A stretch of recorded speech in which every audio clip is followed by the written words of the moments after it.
Welcome back, one and all, to part 2 of our look at the Battle of El Jabr here on the Sitrep podcast. This is a continuation of a 15mm miniature wargame already in progress. A link to part 1 of this game is included in the description of this video. So El Jabr was a battle fought between the vanguard of the 1st Marine Division, specifically Task Force Ripper, and elements of the Iraqi 5th Mechanized Division during the Gulf War of 1991. Over the past days, the Marines have chewed through 2 major Iraqi defense belts within the borders of occupied Kuwait. Now, in the early morning of 25 February 1991, just as the Marines are pushing through that second big defense belt, the Iraqis mount something of a local counterattack. The system we're using is Battlegroup, originally by Iron Fist Publishing, modified of course to accommodate 1991 weapons and equipment. Full disclosure, in part 1 of our video I made a pretty big rules mistake I'd like to correct, and I'd also like to tweak some of the victory conditions to help keep the game a little bit more balanced and fun going forward. So one of the corrections I'm going to go ahead and make here, first of all, is I'm going to fix that low ammunition counter that was inappropriately or incorrectly played against my AH-1 Super Cobra in part 1 of this video. Per Battlegroup rules, you can only play ammunition low counters versus non-vehicular units. So the Iraqi player is going to go ahead and change that and put it over here on this Marine infantry fire team over here on the Marine left wing. Apparently the Iraqis are thinking about maybe making some sort of an infantry push, around the Marine flank here. So we'll see how that turns out. Another adjustment I've made is I have adjusted the battle rating threshold, the amount of battle rating counters that the Americans can draw before they lose, from 12 up to 15. I've also added a scenario rule where they have to draw 1 battle rating counter at the end of every turn. This is going to bring in the time crunch that the Marines were under in order to win this game and accomplish their mission. They also had to draw a counter to unpin that Marine anti-tank squad that was heavily damaged in turn 1. So per battle group rules, you draw a counter at the beginning of your turn to get 1d6 units unpinned. Meanwhile, over here to the Iraqis, again, they originally had 2 battle rating counters drawn. I've gone ahead and changed my mind about surrendering Iraqi units using the Iraqi mass surrender rule to not draw battle rating counters. I'm going to go ahead and have them draw battle rating counters.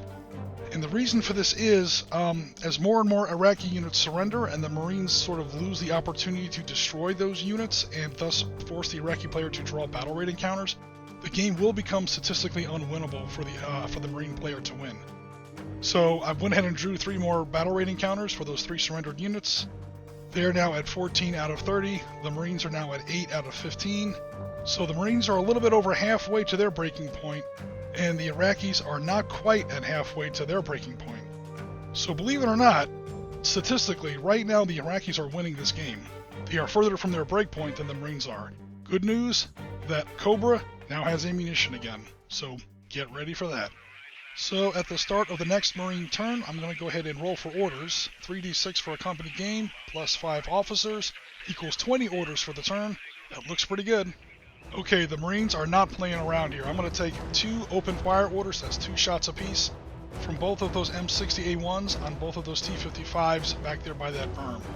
So the first thing I'm going to have to do is observe here. It's pretty easy to spot a tank that is fired. It's a 2-up. Cool. First M60 has observed, so he gets 2 shots. Second M60 tries to observe the second T55, also succeeds. He'll get 2 shots. Awesome. Now comes the hard part, actually hitting the tanks. Okay, normally the range, the chance at this range is a 5, I believe, because I think I'm over 30 inches. Let me quickly check that. Okay, yeah. So between 30 and 40 inches, my chance is a 5. It goes up to a 6, however, because those Iraqis have some protection behind their sand berm. So each tank gets 2 shots, but I do need 6 ups. And oh! First tank hits on his first shot. Awesome.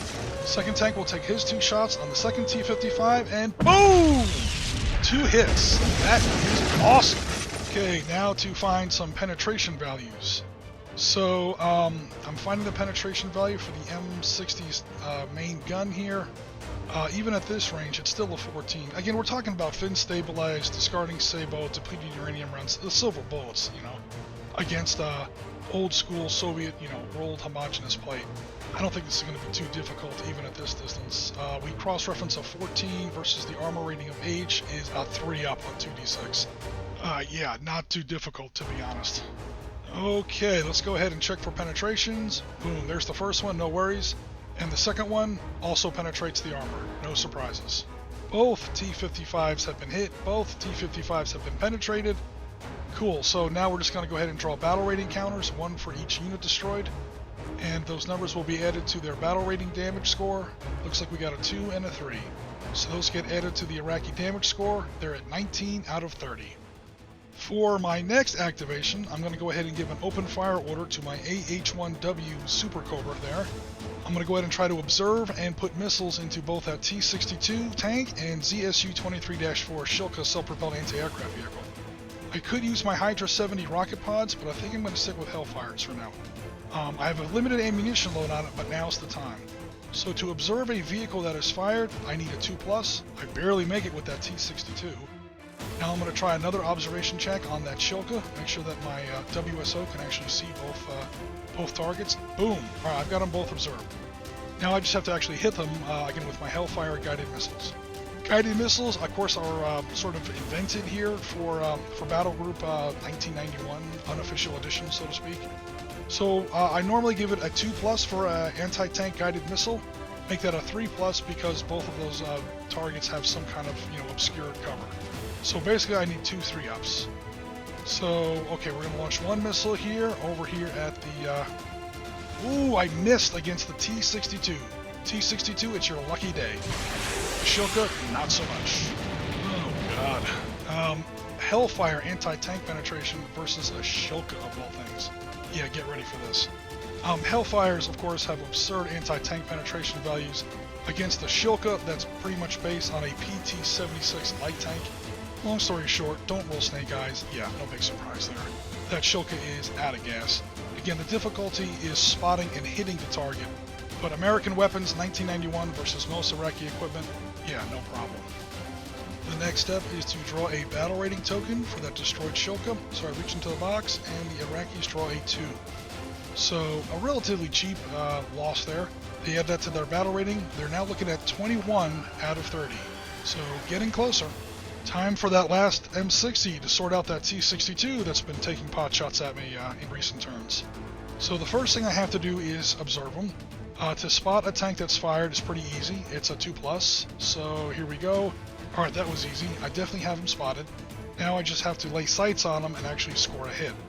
So first thing I have to do is establish the range. I believe it's 10 and 20, or between 10 and 20. Alright, cool.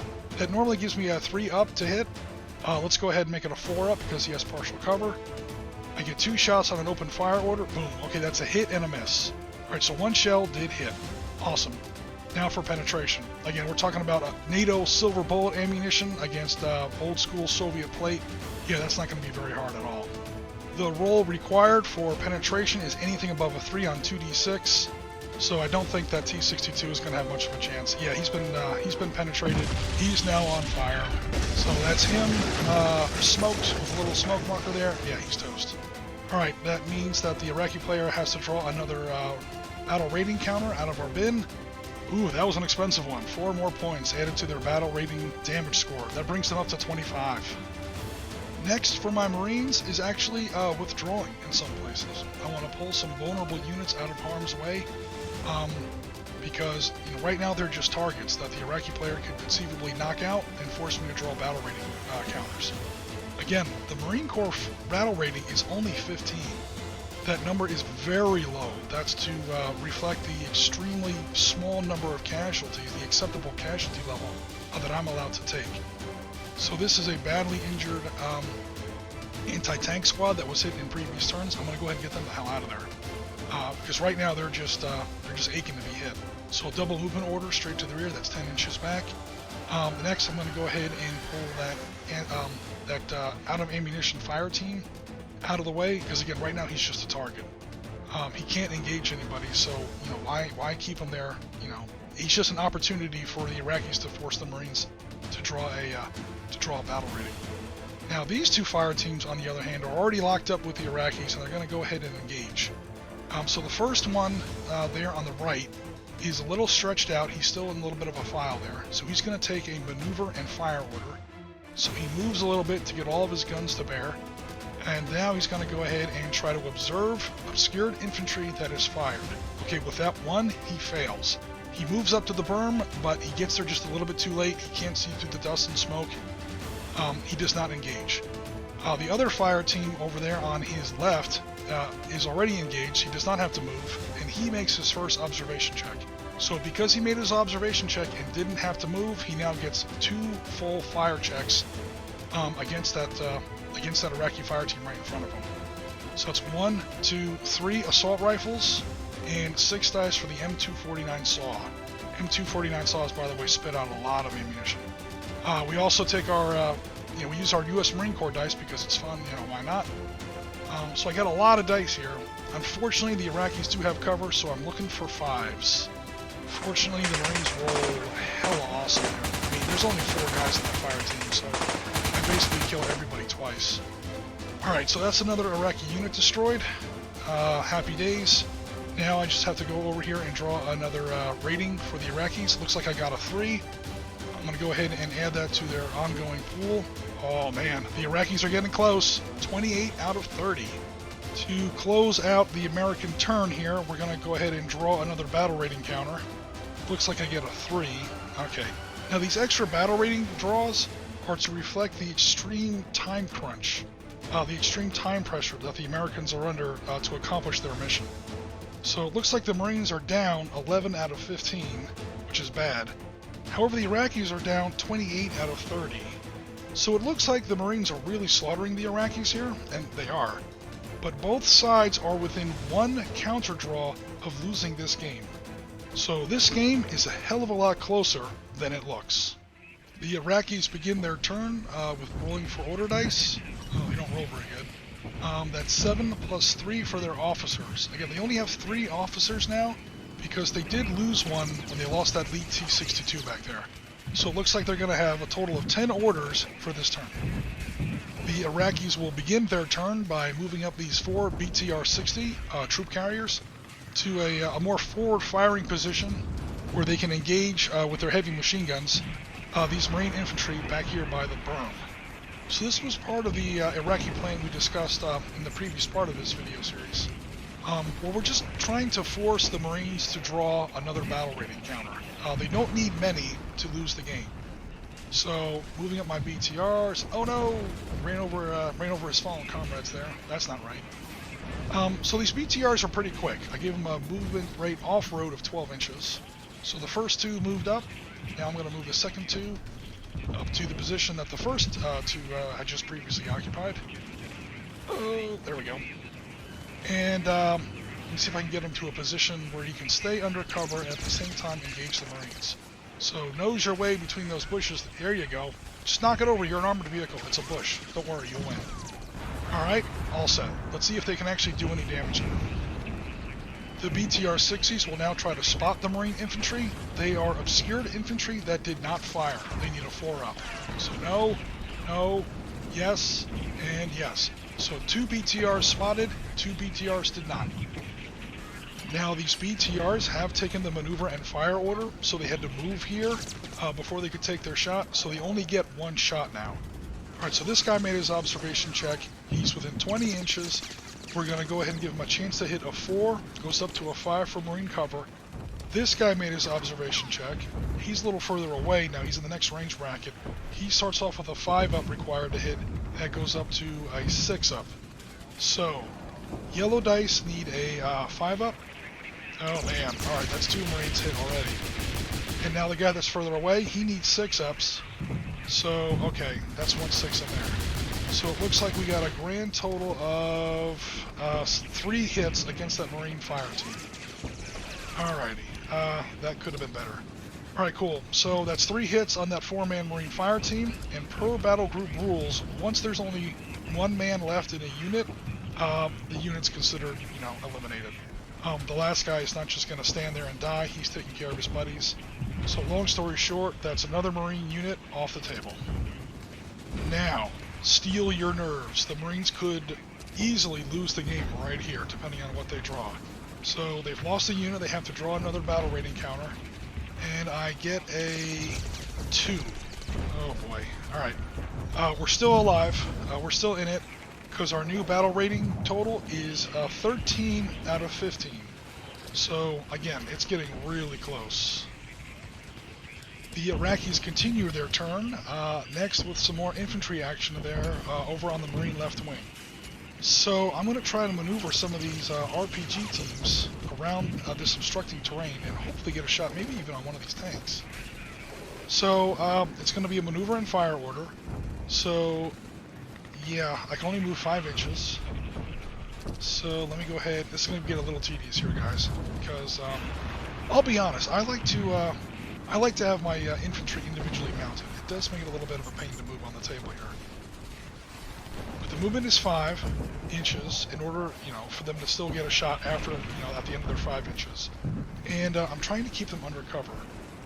You'll also notice that each Iraqi RPG gunner has an assistant with them with a backpack carrying more rockets. So even though there are 10 guys here, there are only 5 RPGs. So the situation isn't quite as bad as it looks, but it's still pretty bad. With 5 eligible RPG gunners there with line of sight, we're going to go ahead and make 5 chances to observe. He is a tank that has fired, which means his difficulty to observe is a 2+. So yeah, tanks that are firing main guns are pretty easy to spot. Nevertheless, one RPG gunner missed his roll. So we'll probably say it's this last fire team here in the back. Oh, probably because the squad leader wasn't there. There we go. Yeah, so that last team back there is like, what tank? I don't see any tank. His 4 buddies are like, dude, this is why you're the least popular guy in the squad.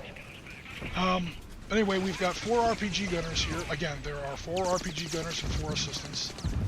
They are going to be getting flank armor shots on that M60, so yeah, the Iraqis just might turn it around here. Let's see what happens. 4 RPGs against a Marine tank. Alright, this could get messy. Alright, They edged around that wall, and that bunker there is sort of a divot, sort of a dug-in terrain feature, so it's not obstructing line of sight. They do have line of sight there. Alright, so first of all, let's get the range. Looks like we are between 10 and 20. Now, RPGs, of course, did not exist in World War II, so we're counting them as HEs. That gives me a 3-up to hit at this range, given the range. However, the Marines are partially obscured by that berm. So we're going to increase that 3+ difficulty number up to a 4+, again, because again they have that protection of the berm. So I have 4 chances out of 4. Okay, that's 2 hits and 2 misses. So, oh man, here we go. Do those RPGs penetrate the armor of the M60A1 tank? Let's find out. So the RPG looks like it gets an 8 penetration value at this range, which is going to be applied against the flank armor of the M60A1, unfortunately. So what that means in game terms is that I'm going to be using the K armor value, not the H. So you'll find that there are 3 armor values, that's front, flank, and rear, here in the Battlegroup system. So I'm trying to, cross-reference the 8 versus a K. It looks like I get a 5-up on 2d6. That's pretty bad. However, the Marine tank does get ERA, Explosive Reactive Armor, which gives me a 2-point bonus against certain types of anti-tank ammunition, RPGs definitely included. That's these explosive reactive armor panels that you see here fixed around the Marine tank. These actually explode outward and break up the incoming force of certain types of incoming anti-tank ammunition. Again, RPGs definitely included. So, long story short, instead of a 5-up on 2d6, the Iraqis are going to need a 7-up to score a penetration here on the flank armor of a Marine M60. So the first one's a 6. The Marine tank has survived the first RPG hit. The second one, oh, alright, there it is. The Iraqis finally catch a break. Looks like that second RPG passed right between 2 of these ERA panels and hit right against the armor plate. Boom. That is a burning M60. That makes me want to cry right there. Well, I guess it's time the Marines finally lost the game here. Let me go ahead and draw a battle rating counter and put myself out of my misery. So, looks like we... a 2! Oh man, let me check. I think I'm still in this. Yes! Cool. The Marines have drawn 15 battle rating counterpoints against their limit of 15. They are tied. They are still in it. Remember, you have to exceed it to lose the game. The Iraqis now have a single order left, but they're so close to winning. They might actually, they might just pull it off. So the first thing I'm going to do, or the only thing I can really do now, is I'm going to move that BTR-60 that's hiding behind those palm trees there. I'm going to give him my last order. It's going to be a maneuver and fire order. He has an off-road rate of 12 inches. He kind of buzzes up behind cover there, and he's going to try to observe and engage some of these Marine infantry back here by the berm. So again, spotting infantry that hasn't fired. Oh, but a 6. Okay, so far so good. He does have them spotted with a good observation check. There are 7 dice worth of machine guns on there. He does need a 6 to engage, though. He does need a 6 to hit. And oh, wow. You guys have no idea how close the Iraqis just came to winning this game. Okay, so check this out. Time for some details. The Iraqis scored 2 6s. That's 2 hits on a 4-man fire team. That is 2 people knocked down. If that 5 had been a 6, that would have been 3 men knocked down out of the fire team. And again, per battle group rules, if your unit is down to a single man, it's considered destroyed. Draw another battle rating counter, and that's it for the Marines. So if either of those 2 5s, well, first let me remove these two guys that actually were hit, and the rest of the fire team is now pinned. Now, it's not a unit destroyed by the slimmest of possible margins. One more guy gets knocked down. That's another battle rating counter out of the bin, and that's pretty much game. So, again, there's 2 people left in that fire team. If either of those 5s, you see 2 5s in the tray there, along with the 2 6s. If either of those, oops, sorry about that. If either of those 5s had been 6s, the Iraqis win. The Marines came that close to losing this game. With the Iraqi turn complete, we're going to go ahead and start the Iraqi mass surrender phase. This is a special rule that we're bringing in for this scenario to reflect the historical conditions of the day. Again, as everyone remembers, huge numbers of Iraqi infantry just surrendered to coalition forces as they advanced. So the rule's very simple. At the end of the Iraqi turn, every infantry unit has to roll a d6, and if you get a 6, they surrender to the closest American unit. But, yeah, not a single Iraqi unit has rolled a 6. The Iraqis must know how close they are to winning this game, and they ain't giving up. Hell no.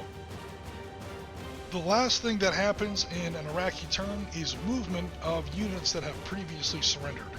So again, nobody surrendered this turn, but if you look at our previous videos, we had some of these Iraqi infantry surrender in the previous parts of our video. So they're not even really Iraqi units at this point, they're more like terrain with legs.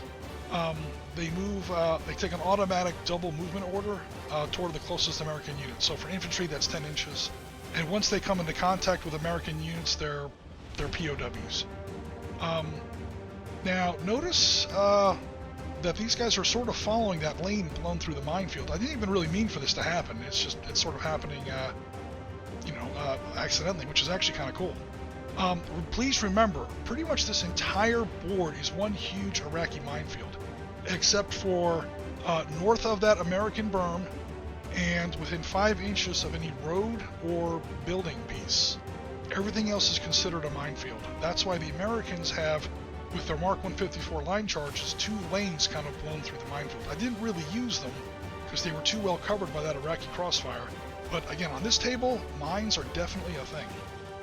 Alright, we now begin the next Marine turn. 3d6 for a company-sized battle, plus number of officers. There we go. Looks like 15 orders for the last turn of the game. As the Marines start their turn, one thing they will not be doing is rallying that pinned fire team.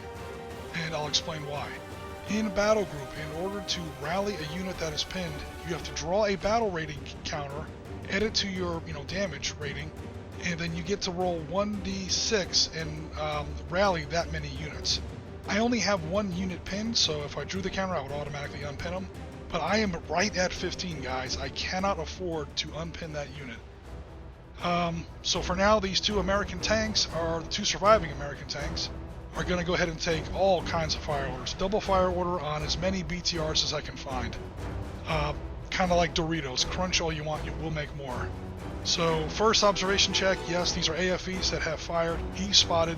I'm going to take an observation check against the second BTR. I made that one, so he's now spotted. Second tank is going to make an observation check against the third BTR. Barely made that one. Okay, cool. And let's see, for my second observation check, that second tank is going to try to observe the second BTR. He's also made it. So yeah, there's going to be a lot of fire coming down on those BTRs. So the first guy is going to take a shot on that first BTR that he spotted earlier.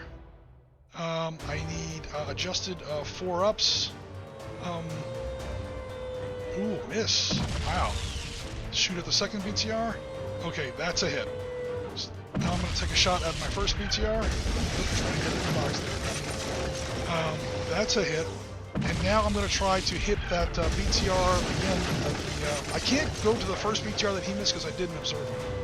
So, long story short, one of them is hit twice, one of them is hit once, and one of them is unhit at all. Okay, looking at a M60's penetration value at less than 20 inches is, yeah, just ridiculous.